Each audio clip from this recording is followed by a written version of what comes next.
औज़ुबिल्लाहि बिस्मिल्लाहिर्रहमानिर्रहीम रब्बी यस्सिर वला तुअस्सिर वतम्मिम बिल खैर व बिका नस्तईन आमीन या इलाही आमीन रब्बी ज़िदनी इल्मा रब्बी ज़िदनी इल्मा रब्बी ज़िदनी इल्मा।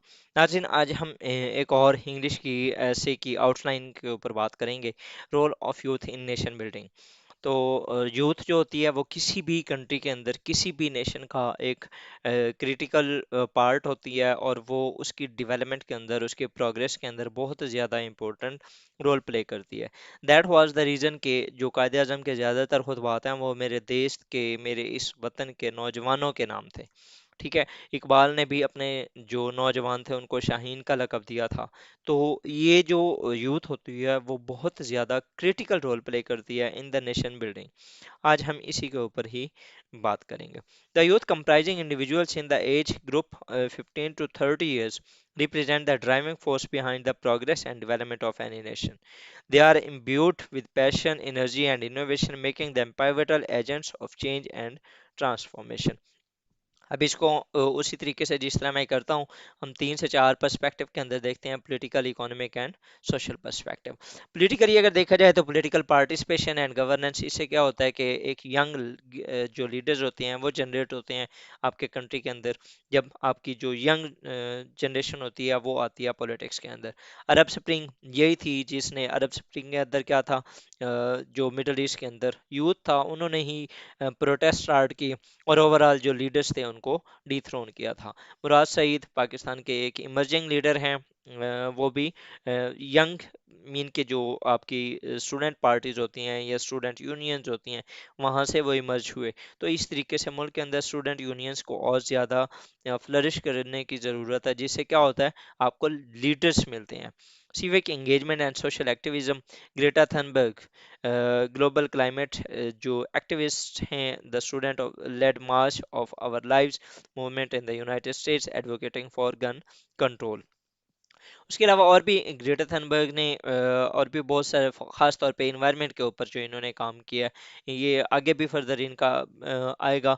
वो इन्वायरमेंट को लेके बहुत ज़्यादा कंसर्न्ड हैं, और उन्होंने इवन के यूएन के अंदर और मल्टीपल फोरम्स के ऊपर ये जो इश्यूज हैं वो रेज भी किए हैं, वो इस चीज़ को लीड भी कर रही हैं।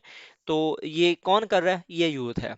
और ये यूथ क्यों कर रही है, उसकी रीज़न क्या है? Because we know that we have to live. जो हमारे ग्रैंड पेरेंट्स थे, जो पेरेंट्स थे, उन्होंने हमें जिस तरीके से एक इन्वायरमेंट दिया, हमने अपने बच्चों को वो दे के जाना है, और हमारी ये कोशिश होनी चाहिए।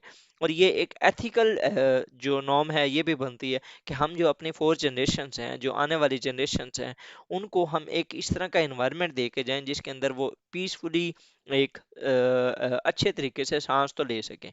और वो है इन्वायरमेंट। इन्वायरमेंट को ठीक किसने करना है? हमने खुद करना है। उसके बाद ये peace building and conflict resolution, seeds of peace, ये एक इंटरनेशनल ऑर्गेनाइजेशंस हैं जिसके अंदर यूथ ज़्यादातर इन्वॉल्व होते हैं, और वो क्या करते हैं, जो कन्फ्लिक्टेड रीजन्स होते हैं ना, उनकी आपस के अंदर ये सुलह करवाने की कोशिश करती हैं। तो ये भी अगेन क्या हो रहा है, एक नेशन बिल्डिंग की तरफ काम किया जा रहा है। Advocacy for social justice and equality, black lives matter, one of the glaring example.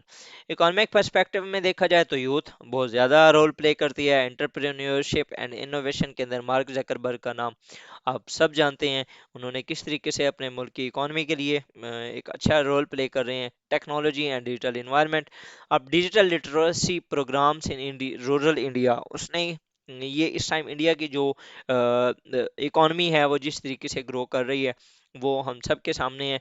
तो उस आईटी की जो उनकी एक्सपोर्ट्स हैं वो तकरीबन 150 बिलियन डॉलर से क्रॉस कर चुके हैं।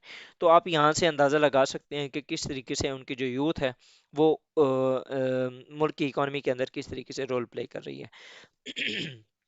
नेक्स्ट अगर चलें तो digital marketing and influencer economy, ये एक खातून है Kylie Jenner, a prominent influencer and entrepreneur, launched Kylie cosmetics. इन्होंने जो कॉस्मेटिक एनर्जी के अंदर, सॉरी, इंडस्ट्री के अंदर अपना रोल प्ले कर रही हैं। Again digital marketing, influencer economy. उसके बाद जी consumer trends and spending patterns, ये अब फॉर एग्जांपल हमारी जो इस टाइम की इकोनॉमी है वो किस चीज़ के ऊपर चल रही है? कंज्यूमरिज्म और जो ब्रांडिंग है उसके ऊपर। तो उसको ज़्यादातर जो यूज़ करते हैं वो कौन करते हैं? यूथ है। ज़्यादातर जो इस टाइम आप फॉर एग्जांपल साउथ एशिया के अंदर पाकिस्तान देख लें, बांग्लादेश देख लें, इंडिया देख लें, चाइना देख लें, तो ज़्यादातर पॉपुलेशन या पॉपुलेटेड जो कंट्रीज हैं वो तो यही हैं, और यहाँ पर ज़्यादा यूथ है। तो यूथ को जो ट्रेंड सेटर है वो कौन है? मीन कि हमारे ऊपर ही ये इन्वेस्टमेंट किया जा रहा है, हमें ही वो फैशन वाली साइड पे और इस तरह की चीज़ों की तरफ लेके आया जा रहा है। तो अल्टीमेटली क्या किया क्या जा रहा है, मुल्क की इकॉनमी को बेहतर बनाने के लिए एक जो यूथ है वो बहुत ज़्यादा रोल प्ले करती है। नेक्स्ट सी एस ए जो ऐसे है उसकी वैल्यूएशन के लिए मैंने स्टार्ट किया हुआ है, आप इस नंबर के ऊपर कांटेक्ट कर सकते हैं। फर्दर अगर देखें तो सोशल पर्सपेक्टिव के लिहाज से education and skill development, again जो आपकी एजुकेशन होती है उसके अंदर आपकी यूथ का बहुत ज़्यादा क्रिटिकल रोल होता है। और इसके अंदर एक बहुत ही ग्लेरिंग एग्जाम्पल जो मैं आपको दूंगा वो मलाला यूसुफजई हैं, यंग हैं, एजुकेशन को स्किल डेवलपमेंट को प्रमोट करने के लिए वो अपना रोल प्ले कर रही हैं। Cultural preservation and heritage conservation, इसके अंदर यूथ बहुत क्रिटिकल रोल प्ले कर रही है, खासतौर पे Bhutan youth development funds efforts to retrieve traditional arts and crafts, preserving Bhutan's rich cultural heritage। ये मुख्तलिफ किस्म की जो मैं एग्जांपल्स आपको दे रहा हूँ, आप इनको अपने जब आप ग्लोबल पर्सपेक्टिव में देखेंगे तो आप इसको यूज़ कर सकते हैं, और एल्स जब आप पाकिस्तान स्पेसिफिक रहेंगे तो आपने फिर पाकिस्तान स्पेसिफिक ही एग्जांपल्स देनी है। उसके बाद ये community development and volunteerism, Pakistan के अंदर यंग लीडर कॉन्फ्रेंसेस होती हैं, इसी तरीके से यंग लेड जो यूथ लेड इनिशिएटिव्स होते हैं under the UN volunteer program, उसके अंदर भी यही होता है कि आपने ह्यूमैनिटेरियन एड के अंदर, डिजास्टर रिलीफ, उसके अलावा सस्टेनेबल डेवलपमेंट प्रोजेक्ट्स के अंदर आपने किस तरीके से अपना रोल प्ले करना होता है। Environment sustainability and conservation, again the Friday for future movement, ये स्वीडिश एक्टिविस्ट ग्रेटा थनबर्ग के अंडर सुपरविजन ये सारी चीज़ें चल रही हैं।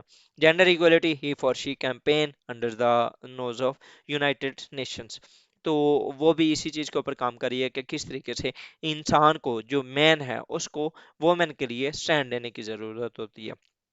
तो ये था हमारा आज का टॉपिक, जिसके अंदर हमने देखा है कि किस तरीके से यूथ है वो नेशन बिल्डिंग के अंदर अपना रोल प्ले कर सकती है, और उसको हमने पॉलिटिकल, इकोनॉमिक एंड जो सोशल पर्सपेक्टिव है इसके लिहाज से देखा। आप भी ट्राई करें, आप अपनी एक आउटलाइन जनरेट करें, इस चीज़ से आइडिया लें, और फिर फर्दर अपनी आउटलाइन जनरेट करके आप काइंडली कमेंट बॉक्स के अंदर शेयर करें, ताकि जो लोग हैं, एक तो आपकी प्रैक्टिस हो जाएगी, और मैं आपको बता दूं, आप जब तक प्रैक्टिस नहीं करेंगे आप अपना ऐसे क्लियर नहीं कर सकते। मैक्सिमम प्रैक्टिस करें। और जी थैंक यू, अल्लाह हाफिज़।